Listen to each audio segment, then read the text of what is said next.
$180. That's your whole checking account. Devin is telling the same story he tells every month, same coffee order, same booth, same laugh at the same part. You wait for the small flicker you used to feel, checking under the table whether your account can cover both coffees. It doesn't come. Devin hasn't noticed a single thing about you has changed, because nothing has yet. Here's the part almost nobody says out loud. The way people treat you doesn't move in a straight line as you build wealth. It moves in 9 distinct, nameable levels, and the hardest level to sit through has nothing to do with strangers. By the end of this video, you'll know exactly what changes at every single level between $0 and $10 million. In how strangers treat you, how friends treat you, and how the people who raised you treat you, because none of them have ever had to learn the answer before. 9 levels. Strangers, coworkers, friends, family, in that order, every time. There's a level in here where your own parents stop arguing with you at dinner, and a level past that where they start introducing you differently to people they haven't seen in years. Let's start where you actually are right now. Level 0. Your checking account holds $180 on a good week. You don't own anything worth listing. Strangers don't notice you, not because you're forgettable, but because you don't register as a variable in anyone's math yet. A cashier doesn't hold eye contact a beat longer. A stranger at a bus stop doesn't ask what you do for work, because your answer wouldn't tell them anything they'd want to know. A neighbor waves the same wave they've always waved, nothing more, nothing less. Coworkers are friendly in the generic way coworkers are friendly with everyone, the same nod, the same small talk, nothing that assumes you're going anywhere in particular. And here's the one that actually stings. Your family isn't worried about you and isn't impressed by you, they're just used to you, the same way they're used to the couch. You bring up a raise at dinner and your uncle changes the subject to the game. Your mother asks if you're eating enough, the same question she's asked since you were 19. That's the twist at this level. It isn't cruelty. It's that you haven't given anyone a new fact to react to yet. The insight worth keeping. At $0, nobody is treating you badly. They're treating you like background noise. And background noise is the loneliest way to be treated because there's nothing to forgive. Level 1. You've built a real first buffer. $1,200. Sitting quiet in a savings account, nobody but you checks. It didn't happen by accident. You set $100 a month to move automatically on autopilot the week after payday, before you could talk yourself out of it. On the surface, nothing has changed. Strangers still don't notice you. Coworkers still treat you the same, still assume the same things about what you can and can't afford. But something small shifts inside your inner circle. You say no to a plan you'd normally have said yes to because you're protecting the $1,200. And for the first time, someone close to you notices the no. Here's this level's trap. The people nearest to you read the no as you pulling away, not as you building something. Your sister asks, half joking, half not, if you think you're better than everyone now, over a decision that cost you nothing but declining brunch. A cousin makes a comment about you watching your pennies like it's a character flaw instead of a plan. The reframe. The first sign of financial discipline rarely reads as discipline to the people who've only ever seen you spend. It reads as distance. You haven't changed who you are yet. You've only changed what you're willing to say yes to, and that alone is enough to make the closest people in your life recalibrate. Level 2. A full emergency fund. $22,000. 6 months of real cushion. This is the first level where the shift becomes visible outside your own head. Strangers still can't tell. A cashier at the store you always use starts remembering your order. Small talk that wasn't there before, though nothing about your appearance changed. Coworkers start asking how you did it, half curious, half competitive, because $22,000 is a number. People your age don't usually say out loud without flinching, and a couple of them start quietly copying your habits without admitting that's what they're doing. And family asks the real question for the first time. Could you help if something happened? A distant cousin you haven't spoken to in years sends a message out of nowhere, warm and vague, testing the temperature. Here's the twist nobody preps you for. The number that makes you feel safest in your own life is the exact number that makes you a resource in someone else's. Your mother mentions, carefully, that your cousin's car broke down, not as a request, just as information. the way you leave a door slightly open instead of knocking. Your brother starts routing his money worries through you in conversation, testing whether you'll offer before he has to ask. The reframe worth keeping. Financial safety and financial visibility arrive on the same day. You don't get to have the cushion privately for very long once anyone in your family knows it exists. Level 3. $75,000 saved toward a house down payment, built slowly, automatically, boringly, over years of not touching it. Strangers begin to notice small things. The car you drive stays the same, but how you carry yourself in a room shifts, unhurried, like someone who isn't waiting on a paycheck to clear. A landlord or a loan officer treats you like a normal applicant instead of a project. Coworkers start routing decisions through you without being told to, deferring on the small calls that used to go to whoever spoke first. And this level's family twist is the sharpest one yet. The favor request stops being hypothetical.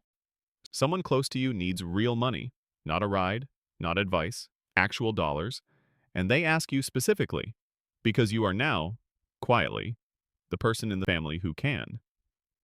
A second relative, watching the first one ask, starts treating you with a careful, buttered-up politeness you've never gotten from them before. Here's what nobody warns you about this level. Saying yes doesn't buy you gratitude, it buys you a new baseline. Help once and the next ask arrives assuming you will again. The reframe. At $75,000, you haven't just built a down payment. You've built a reputation as the family's backstop, and reputations, once set, are almost impossible to renegotiate downward. Level 4. $250,000, a home with real equity in it, plus a retirement account you've actually been funding on purpose, built on $1,900 a month split between the mortgage and the 401k, every month, without exception, for years. The win at this level looks complete from the outside. You own something, you're building something else behind it. Strangers now read you as established, without knowing a single fact about you, the way a neighbor waves differently once they've seen you mow your own lawn twice. Coworkers stop treating your opinions as suggestions and start treating them as decisions, sometimes without asking whether you actually wanted that authority. And here is where the family relationship turns visibly transactional for the first time. Not because anyone's being cynical, but because $250,000 is the first number in this whole ladder that's large enough to change the family's own math about what's possible. Your parents stop arguing with you at dinner. Not because they agree with you more. Because some small, unspoken part of the conversation has shifted, and nobody at the table wants to be the one who says it out loud. An aunt starts introducing you to her friends with your job title attached, like it's suddenly relevant information. Here's the reframing line worth sitting with. The cage was never your paycheck. The cage was the number your family had privately decided you'd never reach, and $250,000 is the level where that number quietly breaks. If your family has never seen real money up close, drop a comment. I want to know what that silence sounds like. Quick thing before we keep going, if this is landing, subscribe. It's the easiest way to make sure the next one reaches you. Okay, back to it. Level 5. $500,000, spread across the house, the retirement account, and a brokerage account that's finally big enough to notice on its own. This is the level where people around you split cleanly into two types, and you can tell them apart within one conversation. The first type gets quieter and more genuinely curious. They ask what you did. They mean it. They want the actual mechanics, not the headline. The second type gets louder, more performative, more eager to remind you they always saw this coming, and always find a way to mention their own plans in the same breath. Strangers now hold doors a beat longer too, reading something off your posture they couldn't have named. A former coworker who ghosted you 2 jobs ago suddenly reappears, friendly, full of context about why they lost touch. Family produces both types too, which is the part nobody prepares you for. The same last name can hold a cousin who's quietly proud of you, and an aunt who's quietly recalculating what she's owed. A sibling starts asking pointed questions about your will, dressed up as concern. The reframe? $500,000 doesn't change how many people love you. It reveals, with uncomfortable clarity, which kind of love each person was offering the whole time. Level 6. Your first million. Every account added together, finally, past 7 figures. Strangers now extend you a default respect you never asked for and can't turn off. The held door, the extra patience, the assumption that you know what you're doing, in rooms where nobody has any actual information about you. Coworkers start quietly studying your habits like they're a system to be reverse engineered, asking careful questions they think are casual. A childhood friend brings it up at a party like it's gossip about someone else, not about you, testing how you'll react to hearing it secondhand. But the family fault line at this level is the deepest one in the whole ladder, because $1 million is the first number that makes at least one person in your family feel like the story about who was going to make it in this family was wrong, and wrong about them specifically. Nobody says that sentence out loud. It shows up instead as a canceled visit, a joke that lands slightly too hard, a silence on a call that used to be easy, an invitation that quietly stops arriving. Here's the line worth keeping from this level. Your family didn't lose anything the day you crossed $1 million. They lost a story they'd told themselves for 20 years, and stories are harder to let go of than money. Level 7. $3 million spread across property, retirement, and a business stake, reinvested instead of spent, compounding for 6 years until it started throwing off real income on its own. At this level, strangers stop being a meaningful category at all. You simply don't interact with enough of them for it to register anymore. Coworkers, if you still have them, treat you like a resource to be managed carefully, not challenged, and choose their words around you the way people choose words around someone important. The twist here is quieter than the earlier ones, but heavier. You start doing something you never used to do, running a small automatic check on people's motives before you let them close. It isn't paranoia.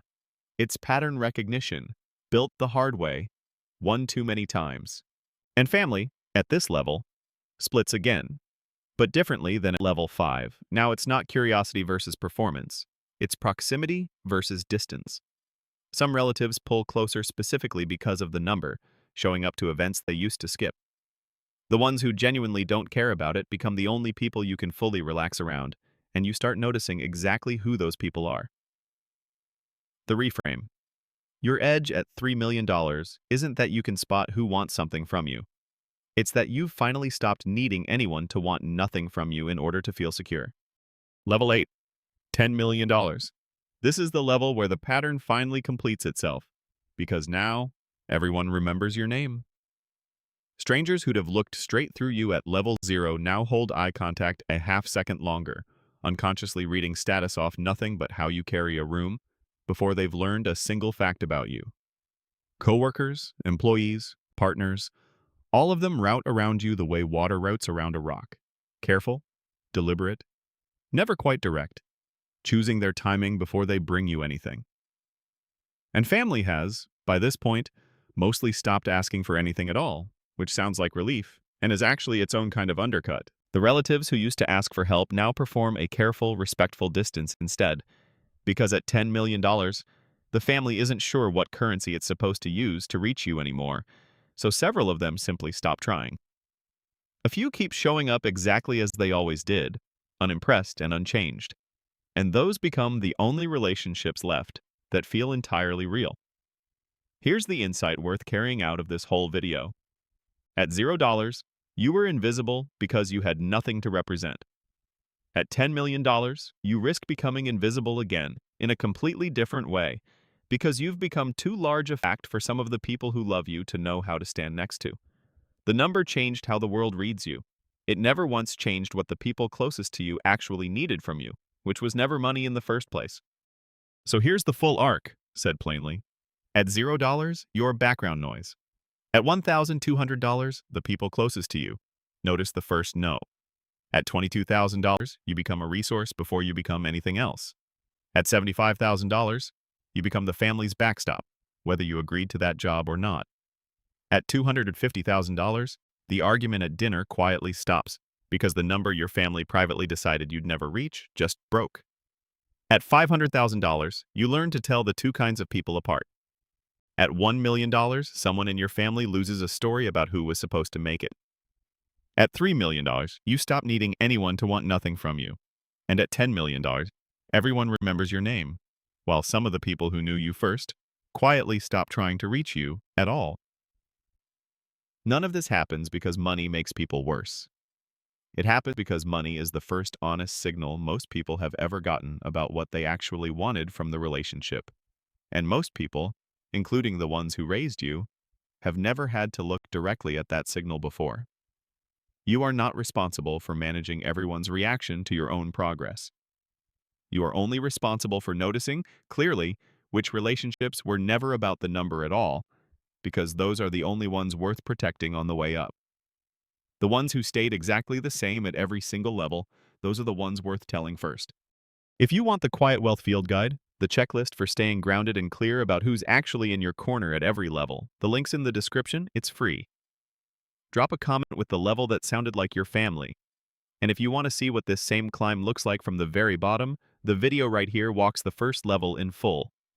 And before you go, if this helped, like it, subscribe, and tell me one thing in the comments so the next one finds you.